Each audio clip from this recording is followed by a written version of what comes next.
Carolina Faria. Estou aqui para compartilhar com vocês uma palavra que Deus colocou em meu coração. E o tema dessa palavra é como não ser guiado pela dor. Nós vamos falar um pouco sobre ansiedade, fé e esperança.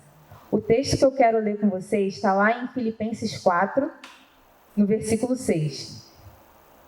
E ele diz assim: Não andeis ansiosos de coisa alguma. Em tudo, porém, sejam conhecidas diante de Deus as vossas petições, pela oração e pela súplica, com ações de graças. Eu não sei se vocês já tiveram a oportunidade de conversar com uma pessoa que é ansiosa ou que já sofreu de crises de ansiedade. Mas eu tenho uma conhecida, uma amiga minha, que ela sofria de crise de ansiedade. Hoje ela é curada, né, se converteu e é curada para a glória de Deus.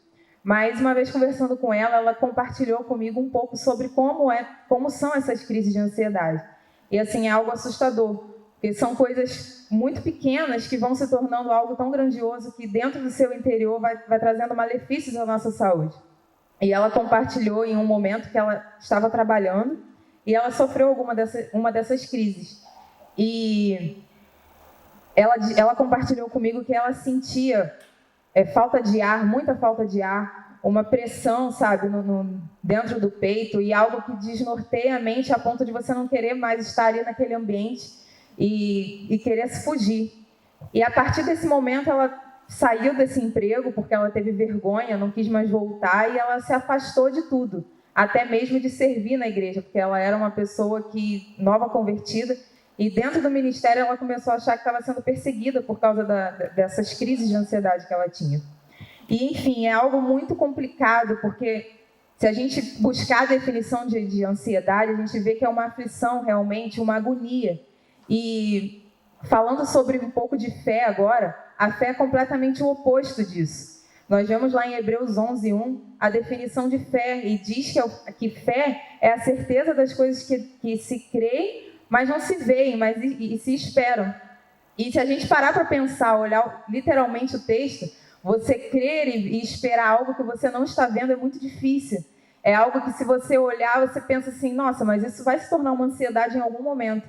Porque viver por fé não é fácil, ter uma vida de fé não é fácil. É algo que nós como cristãos, a gente às vezes muda uma palavra. Não sei se vocês já fizeram isso, mas eu, quando não quero dizer que eu estou ansiosa, eu falo que eu estou com expectativa de alguma coisa. Então, às vezes a gente, por exemplo, nessa quarentena,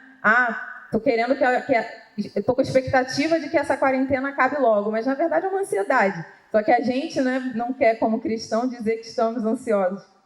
Mas a ansiedade, ela é isso, ela é algo que ela te afasta de viver o propósito de Deus, porque a gente tenta fazer as coisas por nós mesmos, pela força do nosso braço. E as circunstâncias, elas são favoráveis para isso, porque nós estamos vivendo tempos difíceis, tempos de que a gente quer se afastar das coisas ruins, se afastar do vírus, e enfim, são tantas coisas que querem nos desanimar, nos desmotivar. Mas eu vim aqui hoje para te dizer que você não é aquilo que as circunstâncias dizem ao seu respeito.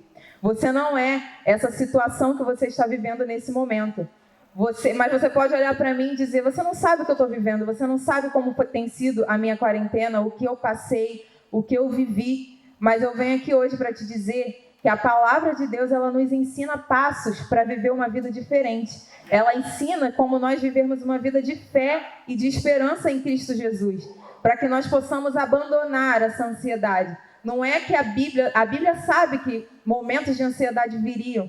Ela sabe que nós, como seres humanos, teríamos ansiedade, mas ela diz para que a gente não ande ansioso por coisa alguma. A gente não pode ter ansiedade como nosso estilo de vida, se tornar uma prática a ponto de se tornar, como eu falei no início, a uma crise de ansiedade, e isso vai desencadeando até mesmo no final de uma depressão. A palavra de Deus, ela nos dá várias dicas e vários passos a serem seguidos para isso. A primeira coisa que eu queria compartilhar com vocês é que nós precisamos entender quem nós somos. Entenda quem você é. Você é o que a Bíblia diz sobre você. Você não é o que a circunstância diz ao seu respeito. Lá em Romanos, capítulo 8, versículo 16 e 17, nós temos algumas definições de quem nós somos. Mas não só ali, nesse capítulo, não só em Romanos. Na Bíblia inteira, a gente consegue ver definições de quem nós somos. Nós somos filhos, herdeiros, amados, escolhidos, geração eleita, povo escolhido de Deus para viver o melhor dele aqui nessa terra. E através disso, através de entender quem nós somos, nós precisamos renovar a nossa mente. Querido, é muito difícil você viver os dias sem renovar a sua mente. O apóstolo Paulo, ele fala sobre isso. Nós precisamos estar alinhados com a palavra de Deus. Nós precisamos ler e estudar e se aprofundar e ter intimidade com Deus. Através disso, nós entendemos quem nós somos e vivemos conforme o que a Bíblia diz sobre nós. O segundo passo para que você abandone uma vida de ansiedade e viva uma vida de fé, você precisa entregar a sua ansiedade a Deus, porque Ele cuida de você. Lá em Pedro, ele fala sobre isso. O Senhor tem cuidado de você. Ele não te abandonou em nenhum momento. Nós precisamos entender que é um dia de cada vez. Por mais que o seu dia de hoje não tenha sido bom, por mais que as dificuldades tenham acontecido hoje, basta cada dia o seu próprio mal. A palavra de Deus, ela fala isso para nós. Basta cada dia o seu mal. Viva um dia de cada vez. Sabe? A dificuldade vem hoje, mas amanhã você é mais do que vencedor. Deus tem um dia novo para você. As misericórdias do Senhor se renovam a cada manhã. Você não pode mudar nada na sua vida. Por mais que a gente queira, na força do nosso braço, querer fazer alguma coisa, a palavra diz, você não pode acrescentar um côvado nos seus dias. Deus tem todos os seus dias escritos. E na palma de suas mãos o seu nome está lá e você está salvo, liberto e com Cristo Jesus. E o último ponto que eu queria tratar com vocês hoje é sobre confiança, sobre confiar em Deus.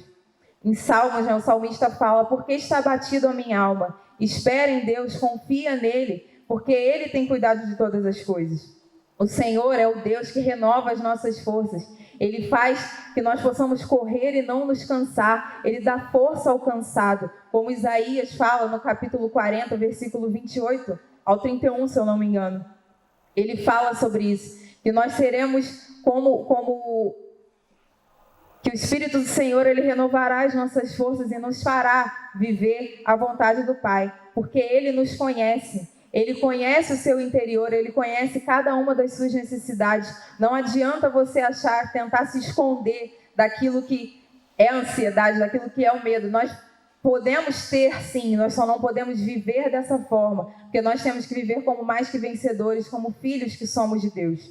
E abandonando essa vida de ansiedade, abandonando essa vida de medos, você vai andar conforme aquilo que a Bíblia diz que você é, entregando a sua ansiedade, os seus medos nas mãos do Senhor, porque Ele tem cuidado de nós. Querido, o Senhor é a nossa confiança, o nosso refúgio, a nossa esperança está nele. Que nós possamos viver os nossos dias crendo na esperança que vem do alto, ocupando a nossa mente com as coisas que vêm do alto e não com as coisas que nós estamos vendo e vivendo. Por mais difícil que seja, mantenha o seu foco e o seu alvo em Jesus. Deus tem uma vida plena para você. A palavra nos diz que Ele quer que nós reinemos em vida. Reinar em vida é isso, é viver em abundância daquilo que Deus tem para nós. As dificuldades vêm, mas nós temos que saber que o nosso Deus nos faz mais do que vencedores. Hoje, eu quero te convidar a viver uma vida plena em Cristo Jesus. Amém.